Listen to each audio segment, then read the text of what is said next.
Hello दोस्तों, हमारे YouTube channel practice set वाला पर आपका स्वागत है।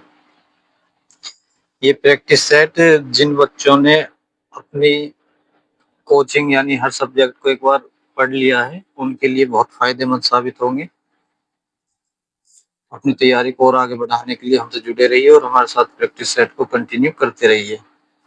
प्रश्न नंबर 1, दो संख्याओं 13:9 के अनुपात में है, यदि उनका HCF 13 है तो सबसे बड़ी संख्या ज्ञात कीजिए। देखिए, संख्याएं 13:9 हमारे हिसाब से जो चीज दी हुई होती है वो हमको निकालनी होती है। HCF कितना है हमारे हिसाब से 1, दिया हुआ कितना है 13, तो 1 में 13 की डिवाइड करेंगे इक्वल टू 13। तो जो 13 आया उसकी 13 में मल्टीप्लाई करेंगे तो 169 और 13 निम्मा 117। ये दोनों संख्याएं हो गई। ये पूछ रहा है बड़ी संख्या हो गई 169, छोटी संख्या पूछता तो 117 हो जाती। चलिए चलते हैं प्रश्न नंबर 2 की तरफ। रोहन और सोहम का वेतन 2:3 के अनुपात में है, यदि प्रत्येक के वेतन में 2000 की वृद्धि होती है तो नया अनुपात 40:57 हो जाता है। सोहम का वेतन क्या है? देखिए, रेशियो का मतलब होता है डिवाइड में, यानी 2/3। प्रत्येक के वेतन में, और इनको x 2x और 3x मान लेंगे। प्रत्येक के वेतन में 2000 की वृद्धि होती है, प्लस 2000 प्लस 2000। अभी तक जो हमसे कहा है हमने वो कर लिया यहाँ तक। तो नया अनुपात 40:57 हो जाता है, यानी 40/57। अब इनको हम कैलकुलेशन करके सॉल्व करेंगे। क्रॉस मल्टीप्लाई कर लेंगे। 57 की मल्टीप्लाई 2x प्लस 2000, ये हो जाएगा आपका 114x प्लस 000 114 इजिकल टू 40 की मल्टीप्लाई 3x में, ये हो जाएगा 120x प्लस 80,000। तो 120 और 114x को एक तरफ कर लीजिए, यानी 120x माइनस 114x, और इधर हो जाएगा 114 माइनस 80,000। इसमें से इसको माइनस कर दीजिए, 34,000 इक्वल टू हो जाएगा आपका 6x। तो x की वैल्यू हो जाएगी आपकी 34,000/6। इसने पूछा है सोहम का वेतन। सोहम का वेतन यानी सोहम का अनुपात कितना है 3 मल्टीप्लाई 3, 3 से 6 दो बार, तो 2 से 34,000 कट जाएगा 17,000 बार। सोहम का वेतन कितना हो जाएगा 17,000, यानी आपका ऑप्शन भी करेक्ट है। चलते प्रश्न नंबर 3 की तरफ। अगर आपको पहले सॉल्व करना है तो आप वीडियो को पॉज करके सॉल्व कर सकते हैं। किसी स्कूल में 20% छात्र 10 वर्ष से कम आयु के हैं। 10 वर्ष से अधिक आयु के छात्रों की संख्या 10 वर्ष की आयु के छात्रों की संख्या जो कि 48 है का 2/3 है। यानी कुल छात्र मान लीजिए x है, 20% छात्र 10 वर्ष से कम आयु के हैं, तो 10 वर्ष से अधिक के कितने हो जाएंगे 80%, और इनकी वैल्यू हमको जो दी है वो है 48 प्लस 48 का 2/3। 20 चौक 80, 20 पंजे 100, यानी 4x/5 इजिकल टू हो जाएगा आपका 3 से 16 बार 32, 48 और 32 हो जाएगा आपका 80। 4 से कट जाएगा 20 बार, x बराबर आ जाएगा आपका 100, यानी ऑप्शन नंबर ए आपका करेक्ट आंसर हो जाएगा। चलिए चलते हैं प्रश्न नंबर 3 की तरफ, 4 की तरफ। एक संख्या को 119 से विभाजित करने पर 19 शेषफल बचता है। यदि इसे 17 से विभाजित किया जाए तो क्या शेषफल बचेगा? इस प्रकार के प्रश्न को हमेशा जिससे विभाजित करने की बात करता है और जो शेषफल दिया होता है उसी में डिवाइड कर देते हैं, तो जो बचता आता है वही इसका आंसर होता है। और ये भी आप देख सकते हैं कि जो हमेशा पहली संख्या होती है ना, जिसको विभाजित करने की बात होती है, और जिससे विभाजित करने का पूछा जाता है उससे हमेशा डिवाइड होती है। जैसे 119 है, 17 से हमेशा डिवाइड होती है, तो इसीलिए हम इसको कुछ नहीं करते, 19 में 17 का डिवाइड कर देंगे तो शेषफल कितना आ जाएगा? 2 शेष। आपका करेक्ट आंसर हो जाएगा ऑप्शन नंबर डी। प्रश्न नंबर 5 की बात करें तो 17.28 divide a upon 3.6 multiply 0.2 is equal to 2। तो ये आपका हो जाएगा 17.28 अपॉन एक्स, यानी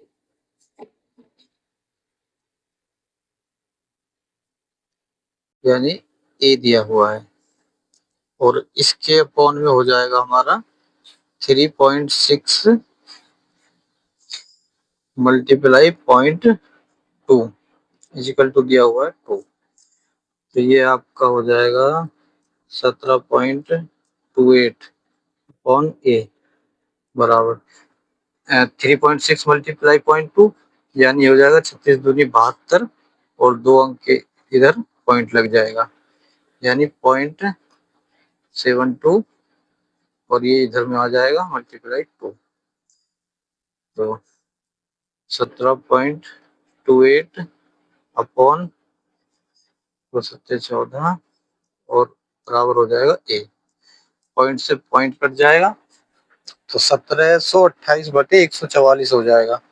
इसमें आप डिवाइड कर लीजिए, 12 से दोनों संख्याएं कट जाएंगी, तो 12 से ये 12 बार, और 12 से ये 12 12 हासिल लगे 5, 12 चौक 48, 12 चौक 48, और 12 से 144, यानी ए इजिकल टू हो जाएगा आपका 12। तो ए की वैल्यू हमसे पूछी है, ऑप्शन नंबर डी हो जाएगा आपका करेक्ट आंसर। प्रश्न नंबर 6 की बात करें, 6 संख्याओं का औसत 3.75 है, उनमें से 2 का औसत 3.2 है, जबकि अन्य 2 का औसत 3.55 है। शेष 2 संख्याओं का औसत क्या है? देखिए 6 संख्याओं का औसत दिया हुआ है 3.75, तो इनका योग हो जाएगा, इसकी मल्टीप्लाई कर देंगे आपस में, 6 पंजे 30, 6 सत्ते 42, 3 45, तो 22.50,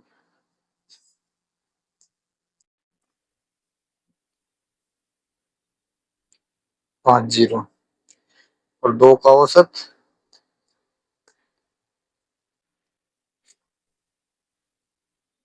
6.4, और जबकि अन्य 2 का औसत 3.55 दिया है, मल्टीप्लाई कर दीजिए 7.10।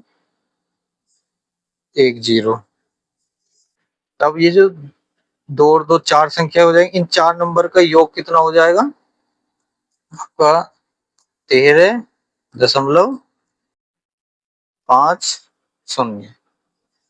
शेष 2 का औसत पूछा है, यानी अगर हम 6 का योग हमको दिया है और 4 का योग हमने निकाल लिया है, तो 6 में से 4 जाएंगे, यानी 2 संख्याओं का जो योग आएगा वो 22.50 से 13.50 को माइनस कर दीजिए, यानी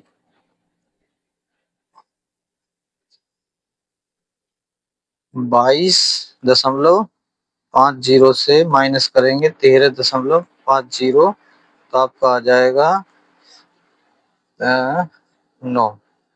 और औसत पूछा है तो 9 में हम 2 डिवाइड कर देंगे, यानी औसत आ जाएगा 4.5। ऑप्शन नंबर ए हो जाएगा आपका करेक्ट आंसर। चलते प्रश्न नंबर 7 पर। एक वस्तु किसी निश्चित मूल्य पर बेची जाती है, उस मूल्य के 2/3 पर बेचने पर व्यक्ति को 10% की हानि होती है। मूल मूल्य पर लाभ प्रतिशत ज्ञात कीजिए। जो निश्चित मूल्य है वो मान लीजिए x है, उसके 2/3 पर ये बेची जाती है तो व्यक्ति को 10% हानि होती है, यानी मूल्य कितना रह जाता है 90%। 2 से ये 45, x इजिकल टू हो जाएगा 45 मल्टीप्लाई 3 इजिकल टू, और लाभ प्रतिशत पूछा है 100 से जितना भी एक्स्ट्रा है वही आपका लाभ प्रतिशत है, यानी 35 एक्स्ट्रा है, तो option number A correct answer. एक मूलधन चक्रवृद्धि ब्याज पर 3 वर्ष बाद 4460 और 6 वर्ष बाद 6690 हो जाता है। अनुमानित मूलधन ज्ञात कीजिए।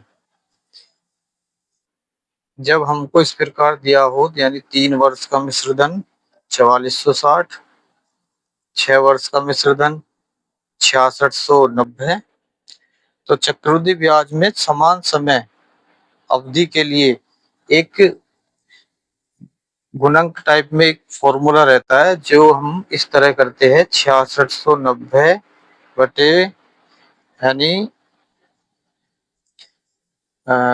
आपका हो जाएगा 4460, यानी जो हमको दिया हुआ है जैसे A6/A3 is equal to A3/P principal, यानी मूलधन। तो A6 6690, ये हो गया 4460, और फिर 4460 इस फॉर्मूले को आप याद रखिएगा, अपॉन P प्रिंसिपल जो हमसे पूछा है।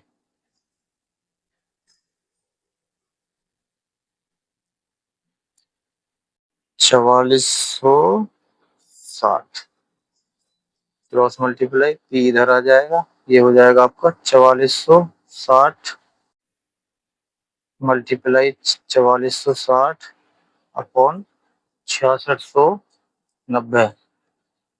आप कैलकुलेशन करिएगा तो इसका आ जाएगा आपका 2973.33। ये फॉर्मूला आप याद रखिएगा, ऑप्शन नंबर बी आपका हो जाएगा करेक्ट आंसर। प्रश्न नंबर 9 की बात हम करें तो 3 साझेदार पी, क्यू और आर एक व्यवसाय शुरू करते हैं। पी की पूंजी का 2 गुना क्यू की पूंजी के 3 गुना के बराबर है, और क्यू की पूंजी आर की पूंजी के 4 गुना के बराबर है। तो वर्ष के अंत में 27,500 के कुल लाभ में आर का हिस्सा कितना है। पूंजी में जो ये दिया हुआ है इनका एक रेशियो बनाएंगे, और फिर वही हमारा कुल अनुपात कुल लाभ में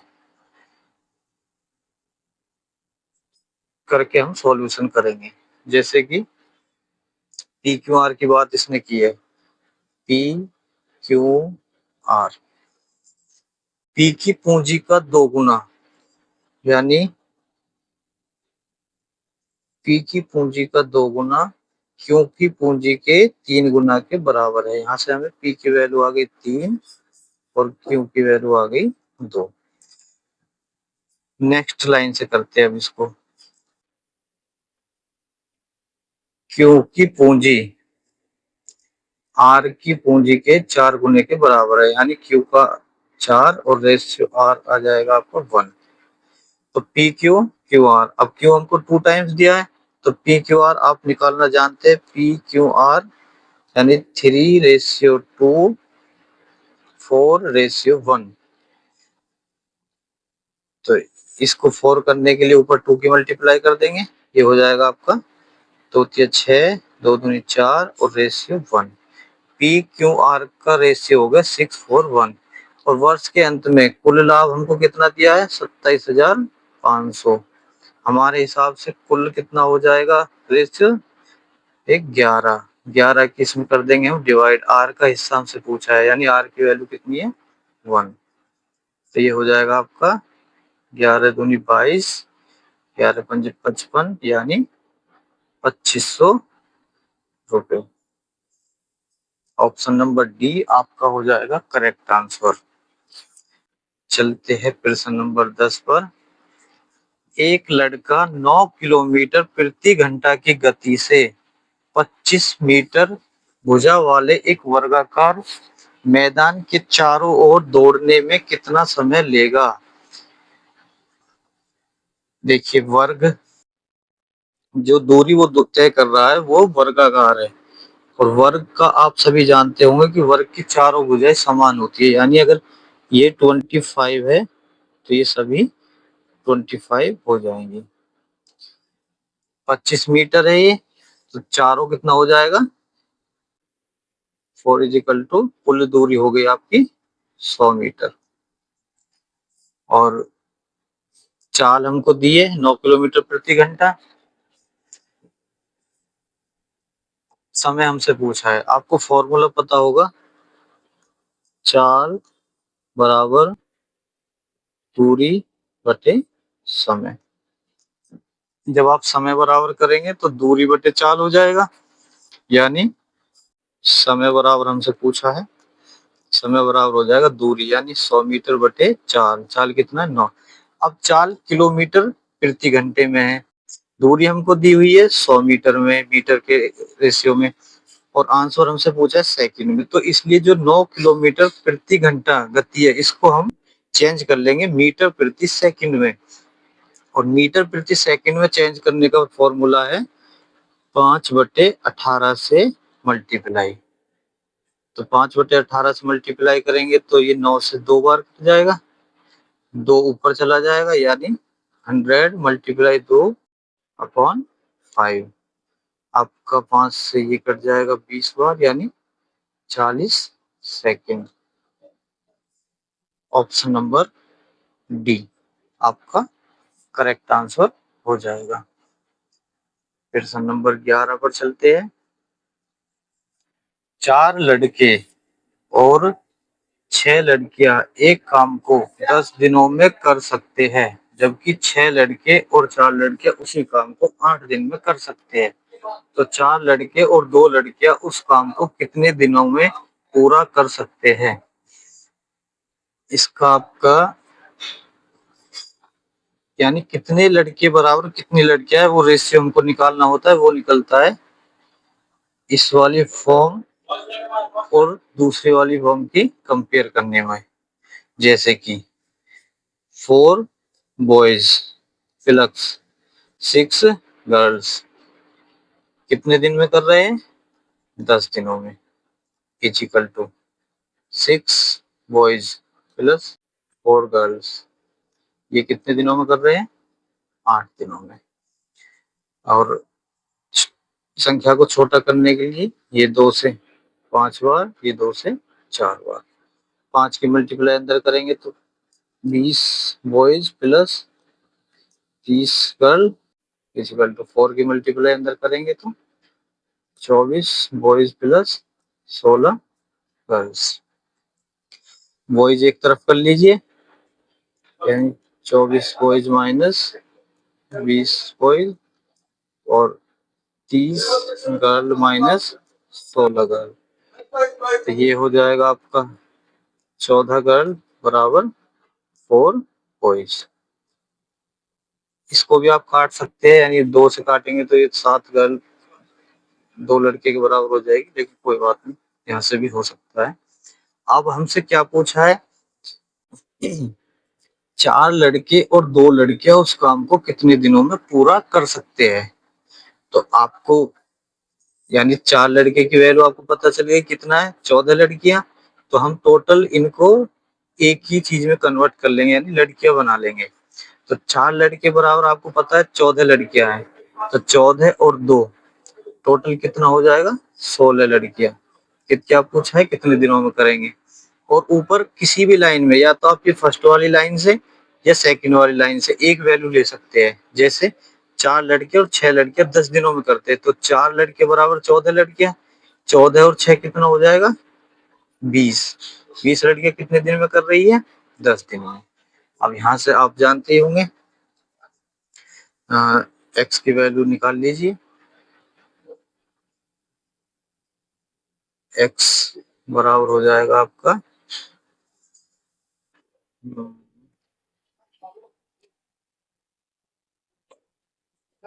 10 मल्टीप्लाई 20 अपॉन 16।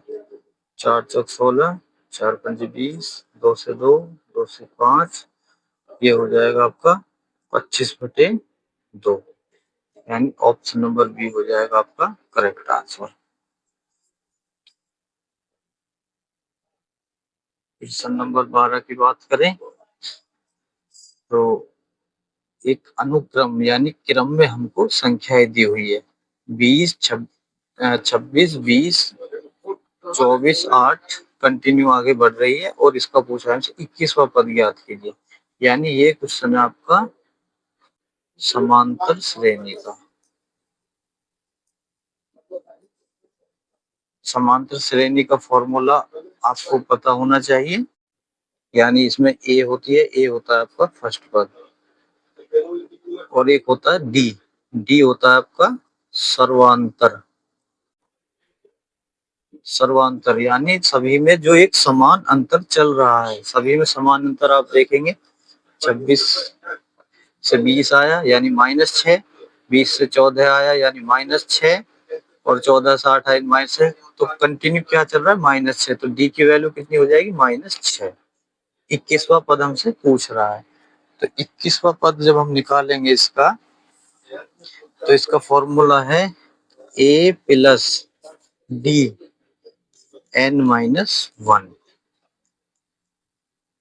ए कितना है आपका 26, प्लस डी कितना है -6, और n यानी 21, 21 -1 आगे हो जाएगा आपका 26 प्लस 21 में से एक जाएगा 20, और 20 की 6 में मल्टीप्लाई करेंगे तो -120। आपका हो जाएगा 26 - 120 इजिकल टू आ जाएगा 94 माइनस का।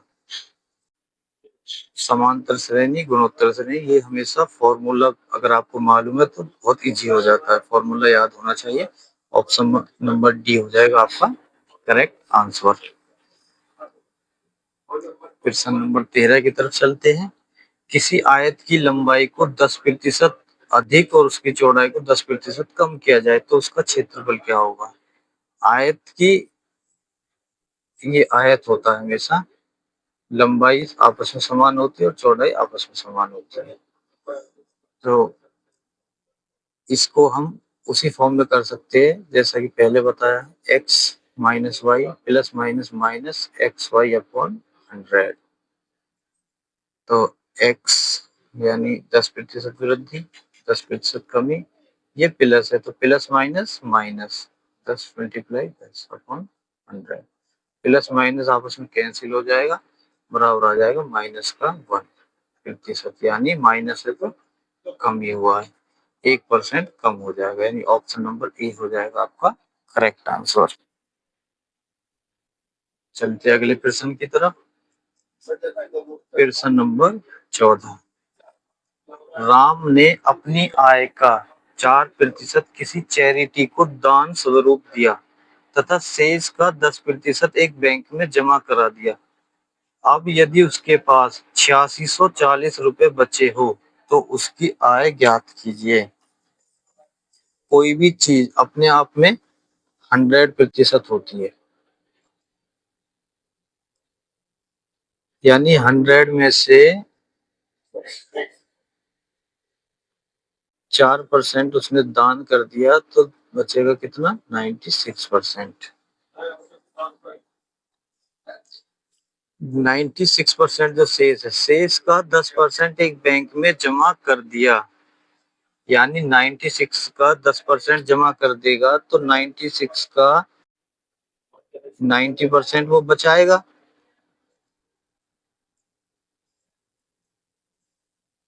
और वो कितना है अपने आप में? 8640। ये आपका हो जाएगा। इसको आप अगर इसमें एक्स या कोई इस तरह की फॉर्म लगाना चाहते तो लगा सकते हैं, नहीं तो ऐसे भी कर सकते हैं। 9 से ये कट जाएगा 81, 9 छक्के 54, 960 बार, और 96 से ये कट जाएगा 10 टाइम।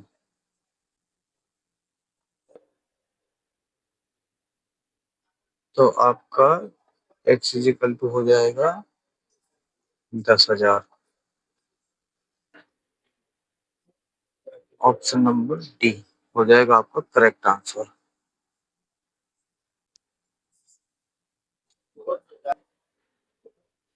क्वेश्चन नंबर 15, कोई व्यापारी एक हाथ की घड़ी 450 रुपए में खरीदता है तथा इसका सूची मूल्य ऐसा निर्धारित करता है ताकि 10% का एक बट्टा देने के उपरांत उसे 20% का लाभ हो। हाथ की घड़ी का सूची मूल्य क्या होगा?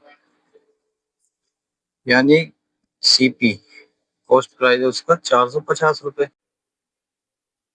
जो भी चीज होगी, लाभ या हानि, वो सब हमेशा क्रय मूल्य पर ही होती है। 450,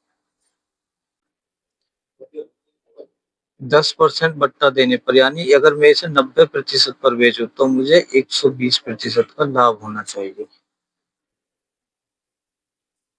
ये हो जाएगा आपका 600 रुपए। ऑप्शन नंबर सी आपका हो जाएगा करेक्ट आंसर। चलते अगले प्रश्न की तरफ। प्रश्न नंबर 16, किसी वस्तु का क्रय मूल्य बिक्री के लिए उसके अंकित मूल्य का 80% है। 12% का एक बट्टा देने के उपरांत व्यापारी का लाभ प्रतिशत कितना होगा?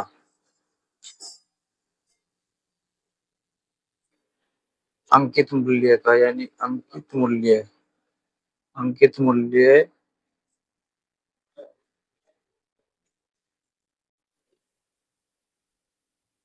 का 80%।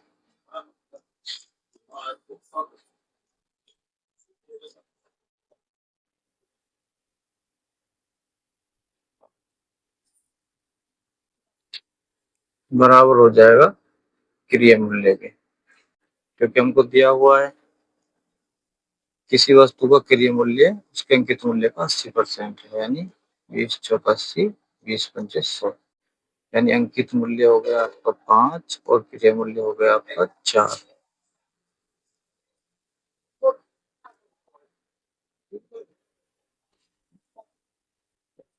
इसको थोड़ा आसान बनाने के लिए 500 या ये रेशियो में कुछ भी बढ़ा सकते हैं आप, 500 या 400 कर लीजिए। ये कह रहा है 12% का एक बट्टा देने के उपरांत व्यापारी का लाभ प्रतिशत, यानी 500 रुपए और आपने 12% का बट्टा दिया, यानी बेचा कितने पर? 88% पर। तो ये हो जाएगा आपका 5 40, 44, यानी 400 की वस्तु जो आपने ली थी, 440 रुपए में फाइनली उसको बेच दिया, तो कितने का लाभ हुआ? 40 रुपए का। कितने से? 400 से मल्टीप्लाई 100, ये आ जाएगा 10%।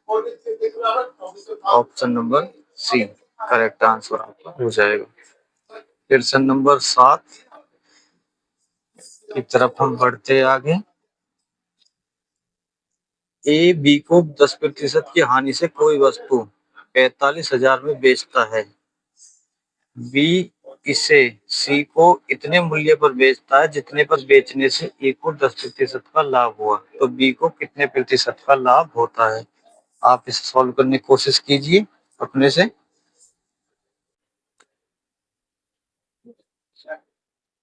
यानी ए बी को 10% की हानि से कोई वस्तु 45,000 में बेचता है, यानी ए जो है 90% बेचता है 45,000 रुपये में, तो उसका मूल्य हो जाएगा आपका, जो उस पर ए ने खरीदा था वो था आपका 50,000। ए ने उसको 50,000 में खरीदा था, तभी उसने 10% की हानि पर 45,000 में बी को बेच दिया था, इसलिए ए द्वारा जो क्रिया मूल्य था वो था 50,000 रुपये। बी इसे सी को इतने मूल्य पर बेचना है जितने पर बेचने से ए को 10% का लाभ होता है, यानी इसको कितना लाभ होगा, 50,000 110/100, 55,000। तो ये हमसे पूछ रहा है कि बी को कितने प्रतिशत का लाभ हुआ, यानी ए अगर इसको 10% लाभ पर बेचता तो कितने बेचता, 55,000 रुपए में। ये हमको बता दिया कि बी ने उसको 55,000 रुपए में बेचा है। क्वेश्चन को आप जितना ध्यान से पढ़ेंगे डीपली उतना आपको चीजें आसान होगी। तो अब इसका जो बी का क्रय मूल्य था, ए ने बी को हानि से 45,000, यानी बी ने इसके लिए जो पे किया था वो क्या था, 45,000 रुपए, और बेचा कितने में, 55,000 में, यानी कितने का लाभ हुआ, 10,000 का। कितने से, 45,000 से, मल्टीप्लाई 100, 3 जीरो से 3 जीरो कट जाएगा, 5 45, 5 10, यानी आपका बी का जो लाभ प्रतिशत है वो हो जाएगा 200/9%। ऑप्शन नंबर सी हो जाएगा आपका करेक्ट आंसर।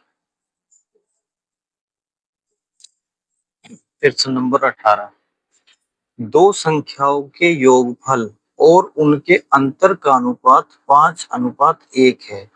बड़ी संख्या और छोटी संख्या के बीच अनुपात है।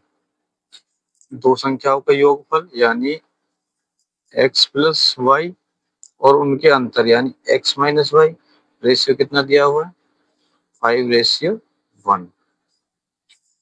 जब भी दो संख्याओं का योगफल और अंतर दिया हो तो आपको वो दोनों संख्याएं निकालने का जो आसान तरीका है वो है, एक बार दोनों को ऐड कर दीजिए और 2 से डिवाइड कर दीजिए, तो आपका आ जाएगा बड़ी संख्या।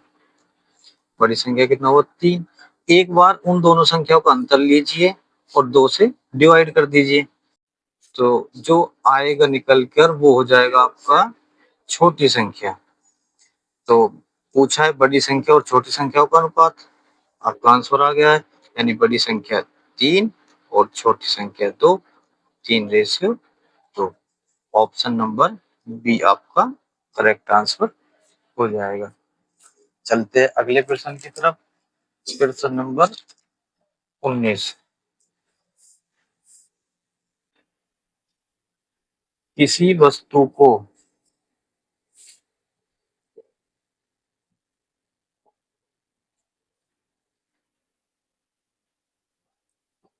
अंकित मूल्य के 3/4 पर बेचने से 25% का लाभ होता है। अंकित मूल्य और क्रय मूल्य का अनुपात है।